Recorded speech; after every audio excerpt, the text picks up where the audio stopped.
제가 1년 동안 완전히 오해하고 있던 것이 있습니다.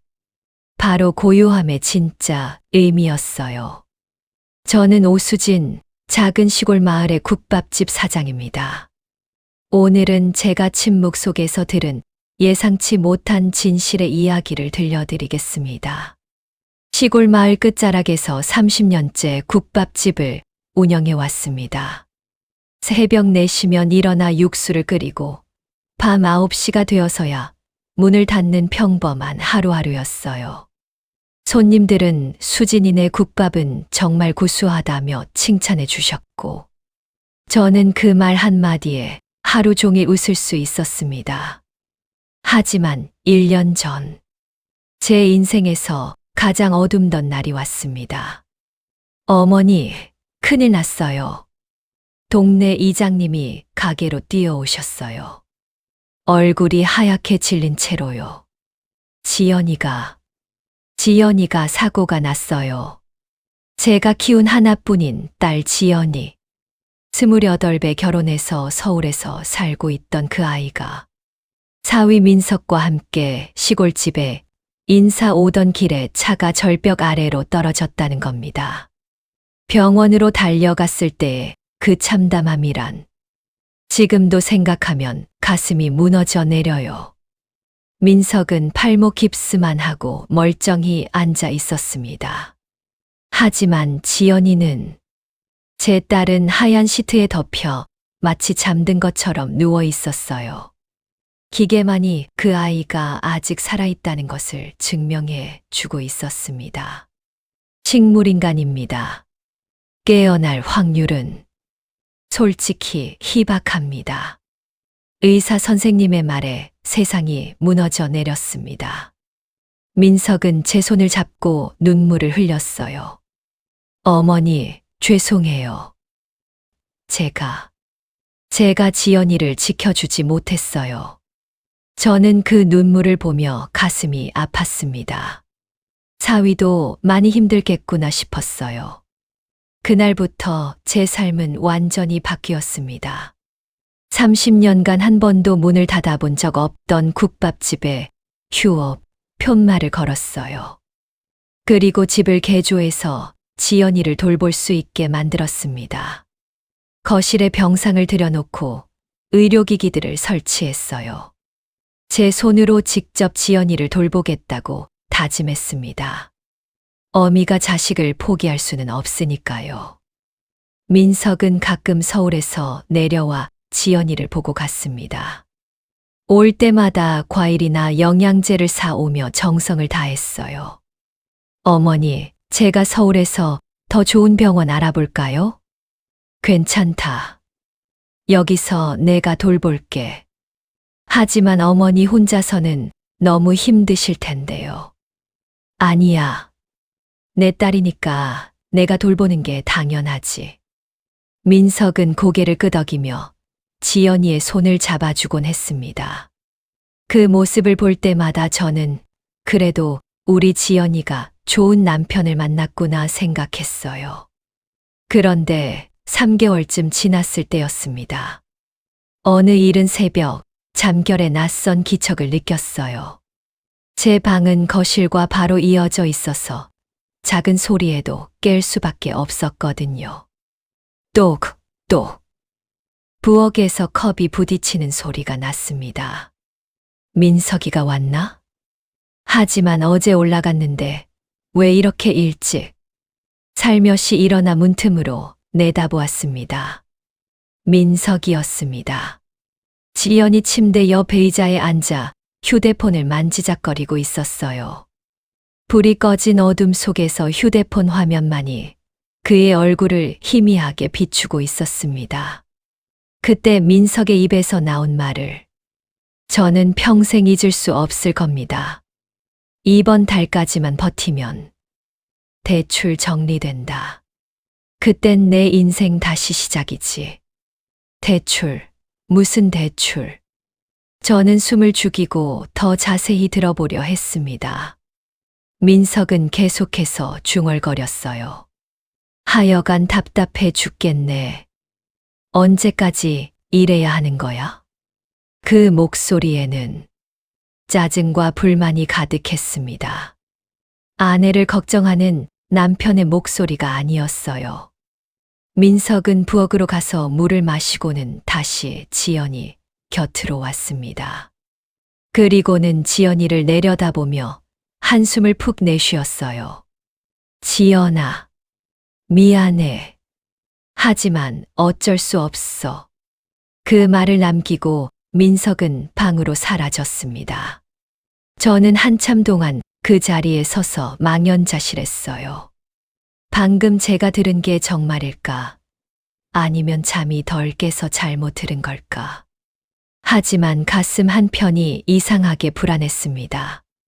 민석이 완전히 잠든 것을 확인하고 저는 조용히 거실로 나갔습니다. 지연이의 상태를 확인하려고요. 지연이는 여전히 평온해 보였습니다. 고른 숨소리, 조용한 표정. 1년 전 사고 이후로 단 한 번도 바뀌지 않은 모습이었어요. 저는 딸의 손을 살며시 잡아주었습니다. 차가웠지만 여전히 제 딸의 손이었어요. 지연아, 엄마야. 그때였습니다. 지연이의 손이 아주 미세하게 움찔했어요. 처음에는 제가 잘못 본 줄 알았습니다. 1년 동안 수없이 착각했던 적이 있으니까요. 하지만 다시 한번 더 분명하게 지연이의 손가락이 움직였습니다. 지연아, 지연아. 제가 다급히 부르는 순간 지연이의 눈꺼풀이 느릿하게 떨리기 시작했어요. 심장이 터질 것처럼 뛰었습니다. 지연아, 엄마 목소리 들려? 엄마야. 지연이의 눈이 아주 천천히 열렸습니다. 1년 만에 제 딸이 눈을 뜬 겁니다. 하지만 기쁨은 잠깐이었어요. 지연이의 눈빛에서 제가 본 것은 두려움이었습니다. 눈물이 한 줄기 흘러내렸어요. 지연이의 눈가에서. 지연이는 말을 할 수 없었습니다. 몸도 제대로 움직일 수 없었어요. 하지만 그 떨리는 눈빛이 모든 걸 대신해서 말해주고 있었습니다. 엄마, 나 무서워. 그 순간 저는 깨달았어요. 방금 전 민석이 한 말들이 우연이 아니었다는 것을. 그리고 제 딸이 모든 것을 알고 있다는 것을. 지연이는 의식을 잃은 게 아니었어요. 다만 말할 수 없을 뿐이었던 겁니다. 저는 지연이의 손을 꼭 잡고 속삭였습니다. 지연아, 괜찮아. 엄마가 여기 있어. 엄마가 널 지켜줄게. 그날 밤 저는 한잠도 잘 수 없었습니다. 국밥집 주인으로 평범하게 살아온 55년의 인생이 그날 새벽을 기점으로 완전히 달라지기 시작했어요. 제가 지금까지 믿어온 모든 것들이 흔들렸습니다. 그리고 저는 결심했어요. 이제는 엄마로서 해야 할 일을 해야겠다고. 제 딸을 지키기 위해서라면 뭐든 할 수 있다고. 그날 이후 며칠 동안 저는 지연이와 새로운 방식으로 대화하는 법을 익혀야 했습니다. 지연이는 말을 할 수 없었지만 눈으로는 모든 것을 표현할 수 있었어요. 처음에는 서툴렀습니다. 지연이가 무엇을 말하려는지 알아듣는데 시간이 걸렸거든요. 하지만 모녀지간의 마음은 통하는 법이었습니다. 며칠 후 우리만의 작은 약속을 만들었어요. 지연아, 이제부터 엄마가 묻는 말에 대답해줘. 네라고 하고 싶으면 오른쪽 눈을 한번 깜빡이고, 아니요라고 하고 싶으면 왼쪽 눈을 한번 깜빡여. 지연이의 오른쪽 눈이 천천히, 아주 천천히 한번 감겼습니다. 알겠다는 뜻이었어요. 그 순간 제 가슴이 벅차올랐습니다. 1년 동안, 1년 동안 일방적으로만 이야기하던 제가 이제 딸과 진짜 대화를 나눌 수 있게 된 거예요. 매일 저녁 민석이 서울로 올라간 뒤에는 저와 지연이만의 시간이 되었습니다. 거실에 은은한 스탠드 불빛만 켜두고 저는 지연이 침대 옆에 의자를 당겨 앉곤 했어요. 지연아, 오늘 민석이가 또 이상한 전화 받았지? 지연이의 오른쪽 눈이 감겼습니다. 그 전화, 여자한테서 온 거야? 다시 오른쪽 눈이 감겼어요. 제 가슴 속에 뭔가 차가운 것이 스며들었습니다. 하지만 확실히 알아야 했어요. 그 여자, 민석이가 자기야라고 부르던. 지연이의 눈에서 눈물이 흘러내렸습니다. 그리고 오른쪽 눈이 천천히 감겼어요. 저는 주먹을 꽉 쥐었습니다. 제가 사위라고 믿었던 그 남자가 제 딸이 이렇게 누워있는데 다른 여자와. 지연아, 괜찮아. 엄마가 다 알아낼게. 민석은 점점 더 대담해졌습니다. 처음에는 조심스럽게 행동하던 그가 이제는 마치 이 집이 자신의 집인 양 행동하기 시작했어요. 어느 날은 술에 취해서 내려왔습니다. 비틀거리며 현관문을 열고 들어와서는 지연이 침대 옆에 털썩 주저앉았어요. 지연아, 답답해 죽겠다. 민석의 입에서 술 냄새가 진동했습니다. 저는 부엌에서 설거지를 하는 척하며 귀를 기울였어요. 너만 아니었으면 벌써 정리됐어. 대출이랑 내 엄마 가게까지. 그 말을 들은 순간 제 손에서 그릇이 떨어져 바닥에 깨질 뻔했습니다. 우리 가게까지, 제가 평생 일궈온 국밥집까지 노리고 있다는 말인가요? 민석은 계속해서 중얼거렸습니다. 하여간 언제까지 이래야 하는 거야. 병원비도 만만치 않고. 아, 짜증나. 그의 목소리에는 지친 내색이 가득했어요. 아내를 돌보는 남편의 지친 모습이 아니라 마치 짐스러운 일을 억지로 해내고 있는 사람 같았습니다. 저는 조용히 거실로 나가 민석을 쳐다보았습니다. 민석아, 술 많이 마셨니? 방에 가서 좀 쉬어. 아, 네. 어머니. 죄송해요.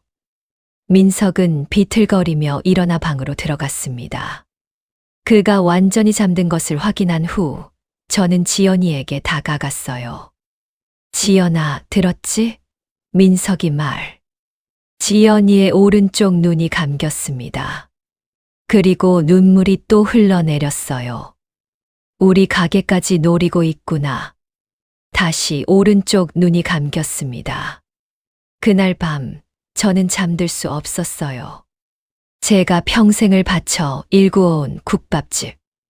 지연이 아빠가 살아있을 때부터 시작해서 30년을 이어온 그곳을. 민석이 어떻게 하려는 걸까요?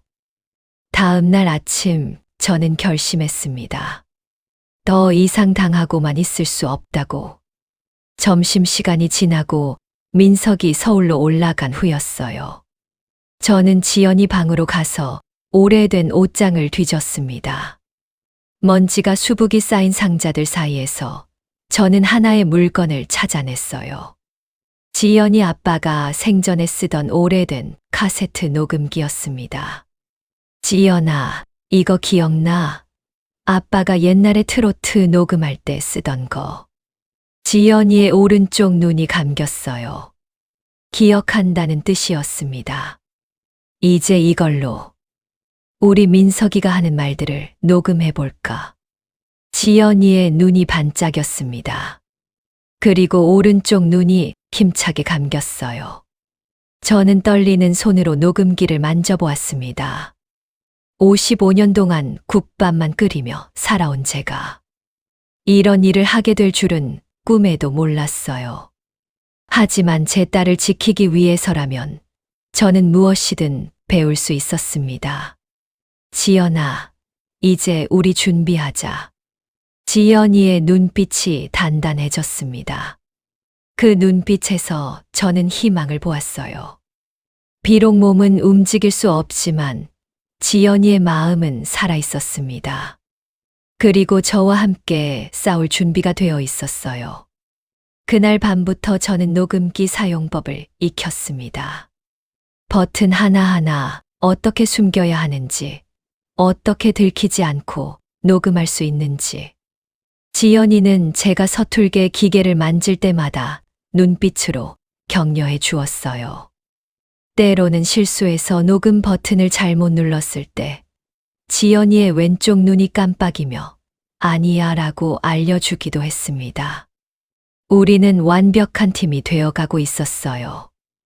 며칠 후 민석이 또 내려왔습니다. 이번에는 술에 취하지 않은 상태였어요. 하지만 뭔가 초조해 보였습니다. 어머니, 지연이 상태는 어떤가요? 똑같지. 별다른 변화 없어. 그렇군요.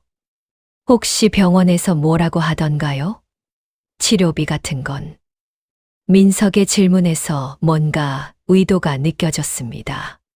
하지만 저는 아무것도 모르는 척했어요. 치료비 그냥 필요한 만큼 쓰고 있어. 우리 지연이 살리는 일인데 돈이 문제겠니? 아, 네. 물론이죠. 하지만 너무 많이 드시면 걱정 마. 가게 수입도 있고 적금도 좀 있어. 민석의 눈이 반짝였습니다. 마치 무언가를 계산하는 듯한 표정이었어요. 그날 밤 민석이 지연이 곁에서 전화를 받는 소리가 들렸습니다. 저는 미리 숨겨둔 녹음기를 작동시켰어요. 응, 나야. 응, 그냥 있어. 별일 없어. 잠시 침묵이 흘렀습니다. 아직이야. 조금만 더 기다려. 응, 알아. 나도 답답해. 그리고는 목소리를 더욱 낮췄어요. 어머니가 적금이 있다는데 그것까지 합치면 꽤 될 것 같아. 제 가슴이 쿵 내려앉았습니다. 제 적금까지. 제가 평생 모은 돈까지 노리고 있었던 거예요. 전화가 끝난 후 민석은 지연이를 내려다보며 한숨을 쉬었습니다. 지연아, 정말 미안해. 하지만 나도 살아야 해. 그 말을 들은 지연이의 눈에서 눈물이 흘러내렸습니다. 저는 그 모든 것을 녹음했어요. 떨리는 손으로, 분노로 가득 찬 마음으로. 다음 날 민석이 서울로 올라간 후 저는 지연이에게 말했습니다. 지연아, 우리 이제 증거가 생겼어. 지연이의 오른쪽 눈이 감겼어요. 그 눈빛에는 복수에 대한 의지가 담겨 있었습니다. 조금만 더 참자. 우리 더 많은 증거를 모아야 해. 그날부터 우리의 진짜 작전이 시작되었습니다. 평범한 국밥집 사장이었던 저와 말 못하는 딸 지연이가 우리를 속이고 이용하려는 악한 사위에 맞서는 조용하지만 치밀한 전쟁 말이에요. 매일 밤 지연이는 눈빛으로 저에게 잘하고 있어 엄마라고 말해 주었습니다. 그 격려 덕분에 저는 포기하지 않을 수 있었어요. 우리는 서로에게 가장 소중한 동맹이 되었습니다. 녹음기를 사용한 지 일주일이 지났습니다. 처음에는 서툴렀어요. 어디에 숨겨야 들키지 않을지, 언제 녹음 버튼을 눌러야 할지. 모든 게 낯설고 어려웠습니다. 하지만 지연이가 있었기에 포기하지 않을 수 있었어요. 제가 실수할 때마다 지연이의 눈빛이 괜찮아, 엄마. 다시 해봐라고 말해주는 것 같았거든요. 며칠 후 저는 더 좋은 방법을 생각해냈습니다. 지연이 침대 옆에 있는 작은 서랍장. 그 뒤편에 녹음기를 테이프로 붙여놓는 거였어요. 민석이 지연이와 이야기하거나 전화를 받을 때 그 소리가 고스란히 녹음될 수 있는 위치였습니다. 지연아, 이제 민석이가 와도 우리는 준비됐어. 지연이의 오른쪽 눈이 천천히 감겼습니다. 그 눈빛에는 믿음이 담겨 있었어요. 민석이 다시 내려온 건 그 다음 주 금요일이었습니다. 평소와 달리 기분이 좋아 보였어요. 콧노래까지 부르며 현관문을 열고 들어왔습니다. 어머니, 안녕하세요. 왔구나. 오늘 기분이 좋아 보이네? 아, 네. 회사에서 좋은 일이 있어서요. 민석은 과일 봉지를 내려놓으며 지연이에게 다가갔습니다. 지연아, 나왔어. 오늘 너 좋아하는 딸기 사왔어. 하지만 제가 부엌으로 물을 가지러 나간 사이 민석의 표정은 완전히 달라졌습니다. 거실에서 들리는 그의 목소리는 방금 전과는 전혀 달랐어요. 지연아, 이제 좀 정리해야겠어. 나도 이렇게 계속 내려올 수는 없거든. 저는 부엌 문틈으로 살짝 엿보았습니다. 민석은 지연이를 내려다보며 한숨을 쉬고 있었어요. 미안해. 정말 미안하지만 어쩔 수 없어. 그때 민석의 휴대폰이 울렸습니다. 여보세요? 아, 유미야. 유미. 저는 그 이름을 마음속에 새겨두었어요. 응, 지금 시골에 있어. 네, 언제까지? 다음 달 정도면 될 것 같은데. 민석은 목소리를 낮췄습니다. 걱정 마. 이번이 마지막이야. 그 다음엔 우리 마음대로 할 수 있어. 어머니 적금이 얼마나 되는지 오늘 한번 알아봐야겠어. 그것까지 합치면 제 손이 부들부들 떨렸습니다. 제 평생의 노후 자금까지. 그것까지 노리고 있다는 말인가요? 전화가 끝난 후 저는 일부러 시간을 끌었어요. 민석이 더 많은 말을 하기를 기대하면서요. 과연 민석은 지연이에게 혼잣말을 계속했습니다. 지연아, 너도 이해해 줄 거지? 나도 내 인생이 있어. 유미랑 새로 시작하려면 돈이 필요해. 어머니가 워낙 착하셔서 내가 조금만 잘하면 다 주실 것 같은데. 그 순간 저는 깨달았습니다. 민석에게 저는 그저 이용당하기 좋은 순진한 시골 할머니에 불과했다는 것을. 하지만 이제는 달랐어요. 저에게는 지연이가 있었고 녹음기가 있었습니다. 30분 후 저는 차 한 잔을 들고 거실로 나갔어요. 민석아, 차 한 잔 해. 아, 고맙습니다. 민석의 얼굴에는 다시 가면이 씌워져 있었습니다. 사랑스러운 사위의 얼굴 말이에요. 어머니, 혹시 지연이 치료비가 많이 드시죠? 응, 좀 들지. 하지만 우리 딸 살리는 일인데 뭐. 제가 도와드릴까요? 요즘 회사 사정이 좀 나아져서. 아니야, 괜찮어. 내가 평생 모은 돈이 있으니까. 민석의 눈이 번쩍였습니다. 얼마나 모으셨는데요? 글쎄, 적금하고 여기저기 합치면 한 5천만 원은 될 거야. 그 순간 민석의 입꼬리가 살짝 올라갔습니다. 아주 잠깐이었지만 저는 놓치지 않았어요. 와, 정말 많이 모으셨네요. 역시 어머니는 대단하세요. 뭐가 대단해. 그냥 조금씩 모은 거지. 그날 밤 민석이 또 전화를 받는 소리가 들렸습니다. 유미야? 응, 큰일 났어. 어머니가 5천만 원이나 모으셨대. 응, 정말이야. 이거면 우리 계획보다 훨씬 빨라질 것 같은데? 다음 달. 아니야. 이제 다음 주에도 가능할 것 같아. 저는 이불을 뒤집어 쓰고 주먹을 꽉 쥐었습니다. 다음 날 아침 민석이 서울로 올라간 후 저는 지연이에게 그 모든 이야기를 들려주었어요. 지연아, 엄마가 바보였어. 민석이가 이런 놈인 줄 몰랐어. 지연이의 눈에서 눈물이 흘러내렸습니다. 하지만 그 눈빛에는 분노도 함께 담겨 있었어요. 우리 더 증거를 모아야 해. 녹음만으로는 부족할 것 같아. 지연이의 오른쪽 눈이 감겼습니다. 그날 오후 저는 우편함을 확인하러 나갔어요. 청구서나 광고지가 가끔 들어오거든요. 그런데 낯선 봉투가 하나 들어 있었습니다.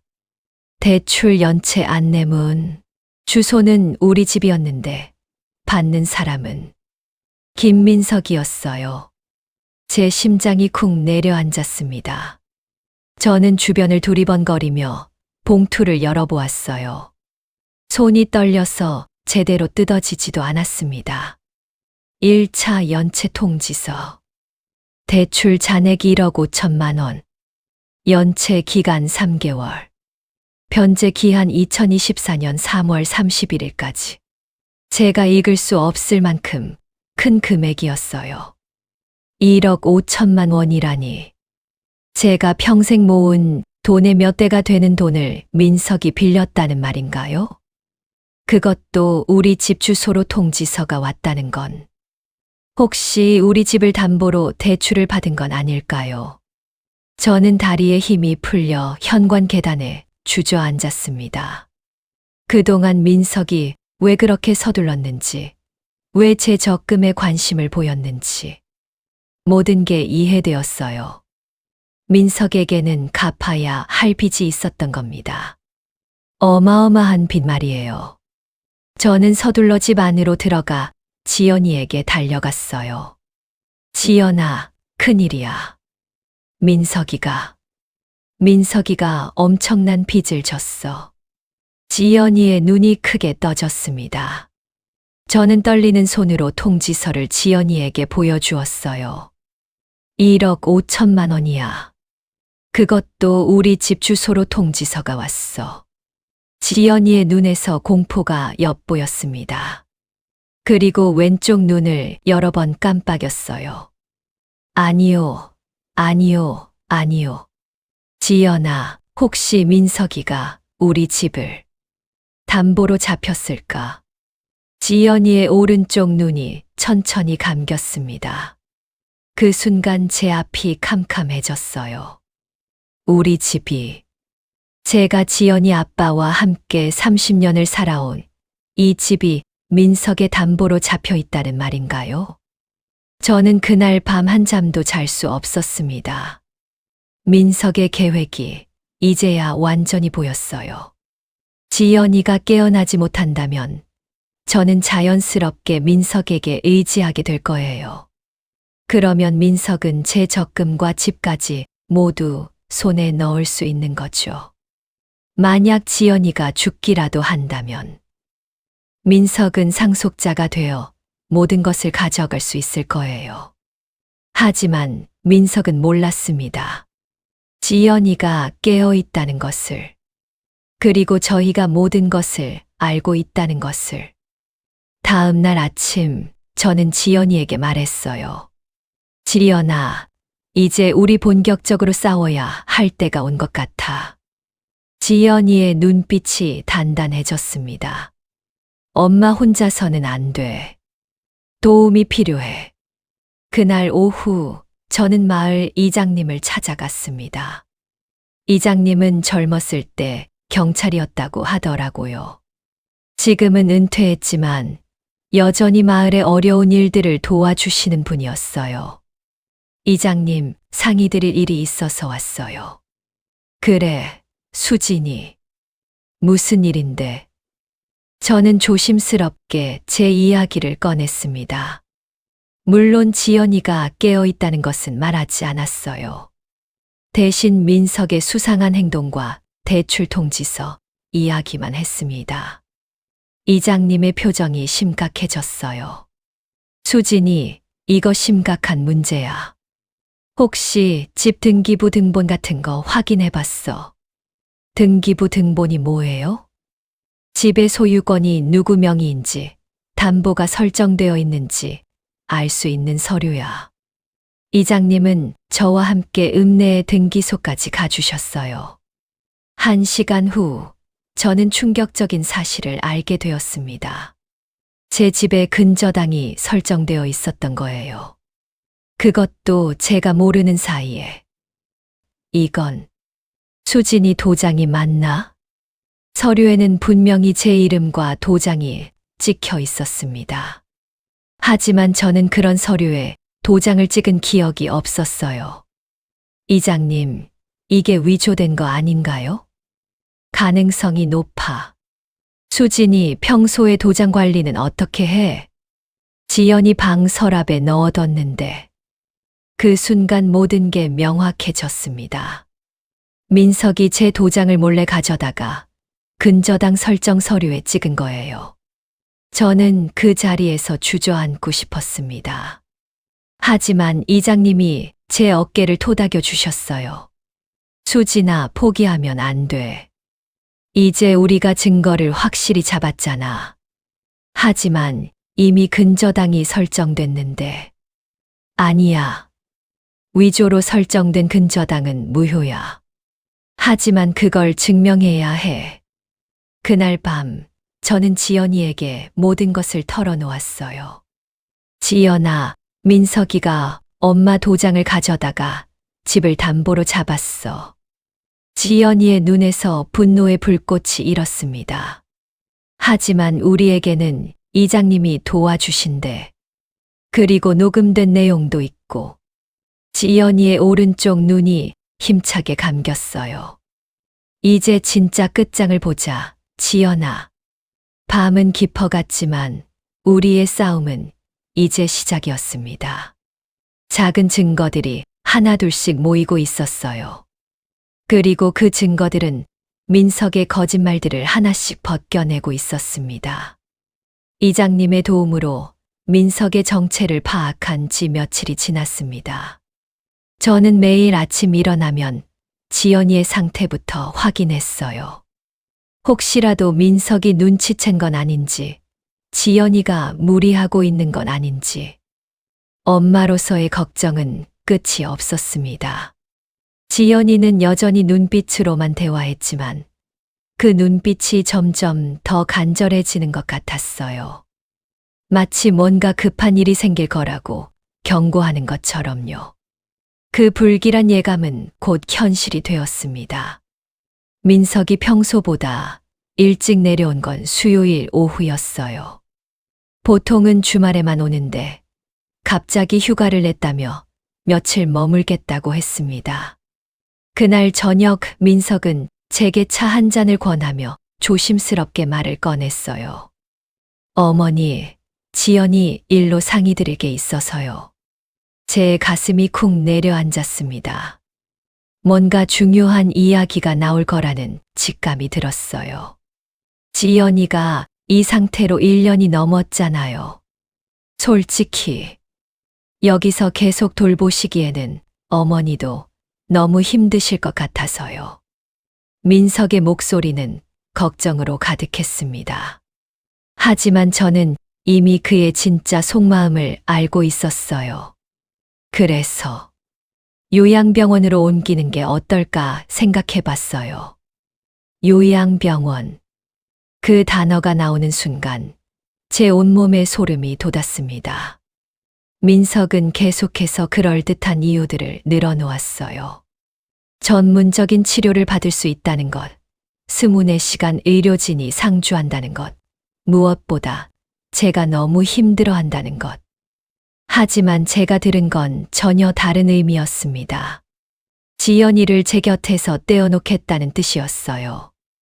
그리고 저 혼자 남겨두고 제 재산을 차지하겠다는. 어머니, 생각해 보세요.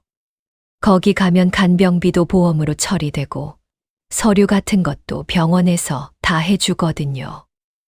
서류. 그 말에서 민석의 진짜 의도가 드러났어요. 지연이가 요양병원에 있으면 각종 서류들을 민석이 마음대로 처리할 수 있을 테니까요.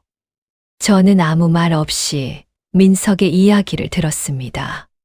속으로는 분노가 치밀어 올랐지만 겉으로는 그저 지친 장모님의 모습만 보여주었어요. 민석이 방으로 들어간 후 저는 지연이에게 다가갔습니다. 지연이의 눈에는 공포가 가득했어요. 민석의 말을 다 들었을 테니까요. 지연아, 무서워하지 마. 엄마가 절대 널 보내지 않을 거야. 지연이의 오른쪽 눈에서 눈물이 흘러내렸습니다. 안도의 눈물이었죠. 하지만 저는 알고 있었어요. 민석이 이렇게 나온 이상 앞으로 상황이 더 급박해질 거라는 것을. 그날 밤 민석이 또다시 전화를 받는 소리가 들렸습니다. 유미야, 나야. 어머니가 좀 완고하셨어. 응, 그래도 설득해 볼게. 잠시 침묵이 흘렀습니다. 다른 방법, 무슨 다른 방법? 민석의 목소리가 더욱 낮아졌어요. 그건 너무 위험하지 않아? 만약 들키면. 제 심장이 빠르게 뛰기 시작했습니다. 대체 어떤 다른 방법을 말하는 걸까요? 알았어. 한번 생각해 볼게. 하지만 정말 마지막 수단이어야 해. 전화가 끝난 후 민석은 한참 동안 지연이를 내려다보며 서 있었습니다. 그의 뒷모습에서 뭔가 결심한 듯한 분위기가 느껴졌어요. 다음 날 아침 민석의 행동이 달라졌습니다. 평소보다 훨씬 친절하게 굴었어요. 아침 식사도 차려주고 지연이 상태도 더 자주 확인했습니다. 마치 마지막 연기를 하는 것처럼. 점심을 먹으며 민석이 다시 요양병원 이야기를 꺼냈어요. 어머니, 어제 말씀드린 거 좀 더 생각해 보셨어요? 글쎄다. 아직 결정하기가. 그럼 일단 한번 보러만 가볼까요? 괜찮은 곳이 있거든요. 민석은 이미 요양병원까지 알아봐뒀다고 했습니다. 집에서 그리 멀지 않은 곳에 시설이 좋은 병원이 있다며 오늘 오후에 함께 가보자고 했어요. 저는 거절하고 싶었지만 너무 강하게 거부하면 민석이 의심할까봐 마지못해 따라 나섰습니다. 요양병원은 겉보기에는 깨끗하고 좋아 보였어요. 원장이 나와서 친절하게 설명도 해주었습니다. 하지만 저는 계속해서 불안했어요. 이곳에 지연이를 맡기면 정말로 다시는 볼 수 없을 것 같은 기분이 들었거든요. 병원 견학을 마치고 돌아오는 길, 민석이 말했습니다. 어떠세요? 시설도 좋고 의료진도 전문적이던데요. 그렇긴 하더구나. 그럼 다음 주쯤에 입원 절차를 밟을까요? 다음 주. 너무 빠른 일정이었어요. 집에 돌아와서 저는 지연이에게 모든 것을 이야기했습니다. 지연아, 민석이가 널 다음 주에 요양병원에 보내려고 해. 지연이의 눈이 크게 떠졌어요. 그리고 왼쪽 눈을 계속해서 깜빡였습니다. 아니요, 아니요, 아니요. 걱정 마. 엄마가 절대 보내지 않을 거야. 하지만 이제 우리도 움직여야 할 때가 된 것 같아. 그날 밤 민석은 평소보다 더 오랫동안 전화 통화를 했습니다. 다음 주 수요일에 입원시킬 거야. 그럼 모든 준비가 끝나는 거지. 어머니 통장이랑 도장 이미 확인해뒀어. 생각보다 훨씬 많더라. 집 서류도 정리해야 하는데 어머니가 혼자 있으면 외로워하실 테니까 우리 집 근처로 이사 오시라고 해야겠어. 제 손이 부들부들 떨렸습니다. 민석의 계획이 이렇게 구체적일 줄은 몰랐어요.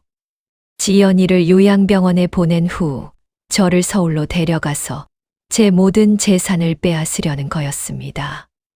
이번이 마지막이야, 유미야. 조금만 더 참아. 전화가 끝난 후 저는 더 이상 기다릴 수 없다는 것을 깨달았습니다. 다음 날 새벽 민석이 아직 자고 있을 때 저는 조용히 집을 나섰어요. 이장님 댁으로 향하면서 제 마음은 복잡했습니다. 과연 제가 민석을 막아낼 수 있을까? 지연이를 지켜낼 수 있을까? 하지만 포기할 수는 없었어요. 제가 포기하면 지연이도, 우리 집도, 제 평생의 노력도 모두 민석의 손에 넘어갈 테니까요. 이장님은 제 이야기를 듣고 심각한 표정을 지었습니다. 수진아, 이제 정말 위험한 단계에 접어든 것 같다. 더 이상 혼자서는 안 돼. 이장님은 읍내 파출소에 아는 경찰관이 있다고 했어요. 그분께 상의해보자고 했습니다. 하지만 녹음된 내용만으로 충분할까요? 일단 상황을 설명해보자. 그리고 지연이가. 저는 이장님께 모든 진실을 털어놓았습니다. 지연이가 사실은 깨어있다는 것, 눈빛으로 대화하고 있다는 것, 민석의 모든 계획을 지연이가 알고 있다는 것. 이장님의 눈이 크게 떠졌어요.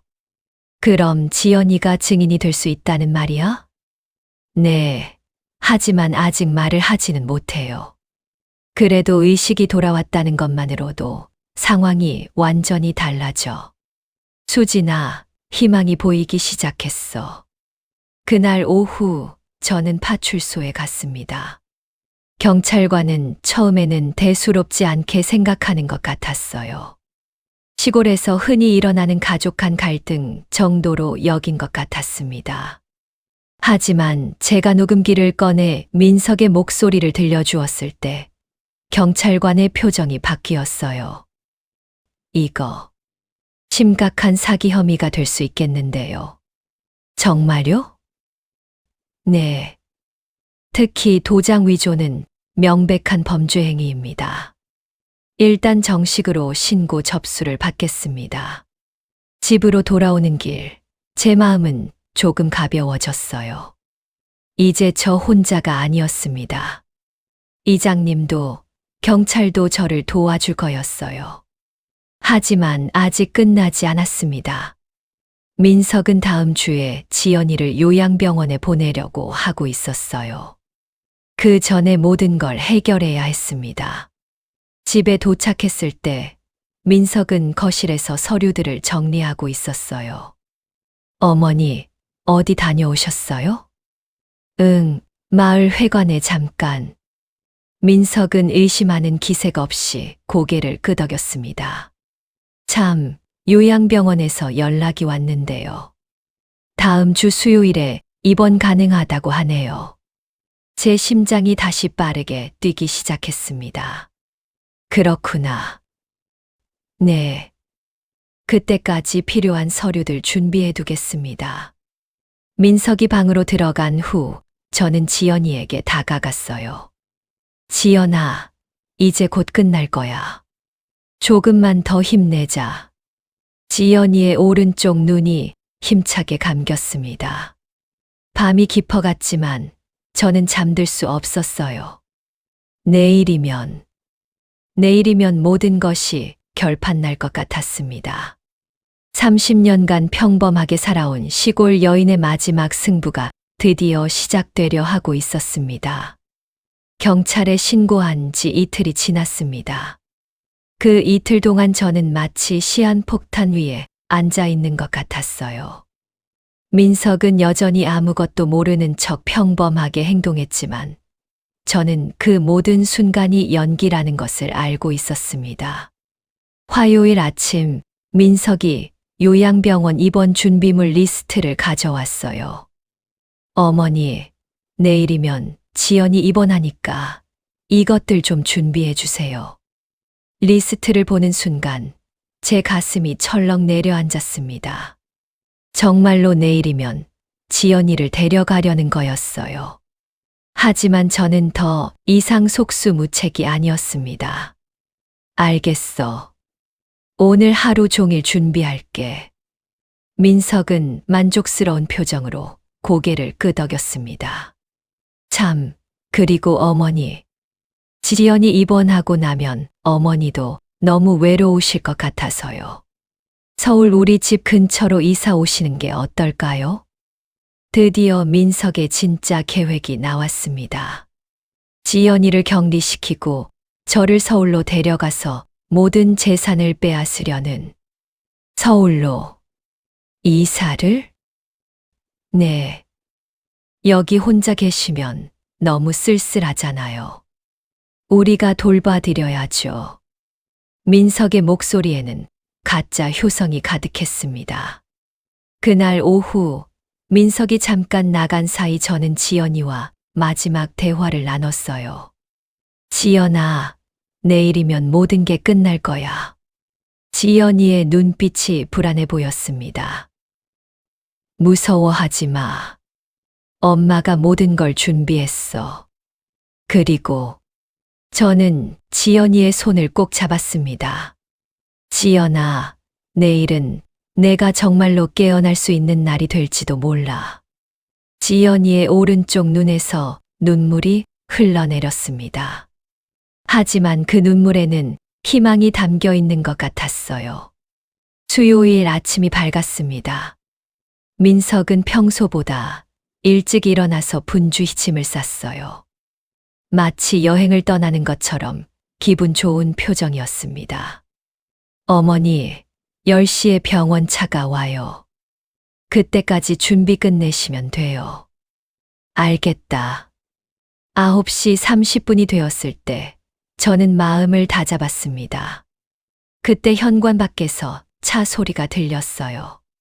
하지만 병원 차가 아니었습니다. 파출소 차였어요. 민석은 창문으로 내다보더니 갑자기 표정이 굳어졌습니다. 어머니, 저 차는 뭐죠? 그때 현관문을 두드리는 소리가 들렸습니다. 경찰입니다. 문 좀 열어주세요. 민석의 얼굴이 새하얗게 변했어요. 저는 천천히 일어나 문을 열었습니다. 김민석 씨 계시죠? 네. 여기 있습니다. 경찰관이 집 안으로 들어오자 민석은 뒤로 물러서며 당황한 기색을 감추지 못했어요. 김민석 씨, 사기 및 문서 위조, 혐의로 동행 수사를 받으셔야겠습니다. 사기요? 무슨 소리예요? 저는 아무것도. 민석은 발버둥 쳤지만 경찰관은 차분하게 설명했습니다. 오수진 씨 명의로 위조된 근저당 설정 서류, 그리고 본인이 직접 한 통화 내용들이 모두 증거로 접수되었습니다. 그때 저는 녹음기를 꺼내 들었어요. 이거 좀 들어보세요. 민석의 목소리가 또렷하게 흘러나왔습니다. 이번 달까지만 버티면 대출 정리된다. 그땐 내 인생 다시 시작이지. 어머니 적금이 얼마나 되는지 오늘 한번 알아봐야겠어. 그것까지 합치면. 민석은 그 소리를 듣고는 완전히 무너져 내렸어요. 이게 어떻게 된 거예요, 어머니가? 어머니가 녹음을 했다고요? 그래. 내가 한 짓을 다 알고 있었어. 민석은 저를 쳐다보며 믿을 수 없다는 표정을 지었습니다. 어머니, 그럼 처음부터 다 알고 계셨던 거예요? 저는 천천히 지연이가 누워있는 침대로 다가갔어요. 지연아, 이제 괜찮아. 일어나도 돼. 그 순간 모든 사람의 시선이 지연이에게 집중되었습니다. 지연이의 눈이 천천히 떠졌어요. 그리고 이번에는 입술이 움직이기 시작했습니다. 마. 1년 만에 처음으로 나온 지연이의 목소리였어요. 민석은 그 자리에서 다리가 풀려 주저앉았습니다. 지연이가 깨어 있었다고요? 그래. 내가 한 모든 짓을 우리 딸이 다 보고 있었어. 지연이는 힘겹게 고개를 돌려 민석을 바라보았습니다. 그 눈빛에는 분노와 실망이 가득했어요. 민석아, 왜 그랬어? 지연이의 약한 목소리에도 민석은 대답하지 못했습니다. 경찰관이 민석에게 수갑을 채우는 동안 저는 지연이의 손을 꼭 잡았어요. 지연아, 이제 정말 괜찮아. 다 끝났어. 지연이는 제 손을 잡고 눈물을 흘렸습니다. 하지만 이번에는 기쁨의 눈물이었어요. 민석이 끌려 나간 후 집안은 고요해졌습니다. 하지만 그 고요함은 무섭거나 외롭지 않았어요. 오히려 평화로웠습니다. 오랜 시간이 지난 후 지연이가 다시 입을 열었어요. 엄마, 고마워. 뭐가 고마워. 당연한 걸 했을 뿐이야. 엄마가 아니었다면 나는 정말 이제 그런 생각 하지 마. 우리 이제 다시 시작이야. 그날 오후 이장님이 찾아오셨어요. 지연이가 깨어났다는 소식을 듣고 축하하러 온 거였어요. 지연아, 정말 다행이다. 내가 깨어나서. 이장님, 저희 도와주셔서 정말 감사해요. 며칠 후 지연이는 재활 치료를 시작했습니다. 아직 걷지는 못했지만 말도 할 수 있고 상체를 일으킬 수도 있게 되었어요. 의사 선생님은 꾸준히 치료하면 걸을 수 있을 거라고 했습니다. 2주가 지나고 저는 다시 국밥집 문을 열었어요. 오랫동안 닫혀있던 가게였지만 마을 사람들이 하나둘씩 찾아와 주었습니다. 수진이 국밥이 더 맛있어진 것 같네. 단골 할아버지의 말에 저는 웃었어요. 그래요? 왜 그럴까요? 글쎄다. 뭔가 마음이 편해 보여서 그런가. 맞았어요. 제 마음이 정말로 편해진 거였어요. 그 무거운 짐을 다 내려놓았으니까요. 한 달 후 지연이는 휠체어에 앉을 수 있게 되었어요. 그날 저는 지연이와 함께 마당에 나갔습니다. 마당 한 구석의 매화나무에 꽃이 피기 시작했어요. 긴 겨울을 견디고 피어난 봄꽃이었습니다. 엄마, 꽃이 예뻐요. 그러게. 올해는 유난히 예쁘게 핀 것 같다. 저는 지연이의 휠체어를 밀고 매화나무 아래로 갔어요. 지연아, 이제 우리 진짜 다시 시작이야. 네, 엄마. 이번에는 정말로 행복하게 살아요. 바람에 매화꽃잎이 하나둘씩 떨어졌어요. 하지만 그것도 아름다웠습니다. 끝이 아니라 새로운 시작의 신호 같았거든요. 저는 55년을 살면서 이렇게 행복한 적이 없었던 것 같아요. 제 딸을 지켜냈다는 것, 우리 집을 지켜냈다는 것, 그리고 무엇보다 진실이 밝혀졌다는 것. 모든 것이 감사했습니다. 그날 저녁 지연이와 함께 국밥을 먹으며 저는 생각했어요. 세상에는 악한 사람들도 있지만 선한 사람들이 더 많다는 것을. 그리고 포기하지 않으면 언젠가는 진실이 밝혀진다는 것을. 지연이는 매일매일 조금씩 나아지고 있어요. 의사 선생님은 6개월 후에는 보행기를 사용해 걸을 수 있을 거라고 했습니다. 저는 그날을 기다리며 오늘도 국밥을 끓입니다. 평범한 일상이지만 이보다 더 소중한 게 어디 있겠어요? 마당에 핀 매화나무를 바라보며 저는 조용히 중얼거렸어요. 여보, 보고 있어요? 우리 지연이 이제 괜찮아졌어요. 당신도 안심하세요. 바람이 살랑 불며 매화꽃을 흔들었습니다. 마치 남편이 대답해 주는 것 같았어요. 우리의 긴 겨울은 끝났습니다. 이제 따뜻한 봄이 왔어요. 55세 시골 여인 오수진의 용기 있는 이야기가 여기서 끝납니다. 평범한 국밥집 주인이었던 한 어머니가 어떻게 딸을 지켜냈는지, 그리고 진실이 어떻게 승리할 수 있는지를 보여드렸습니다. 여러분도 힘든 상황에 처하셨을 때 수진이처럼 포기하지 마세요. 진실과 사랑은 언제나 거짓과 탐욕보다 강하니까요. 들어주셔서 감사합니다. 구독과 좋아요 부탁드려요.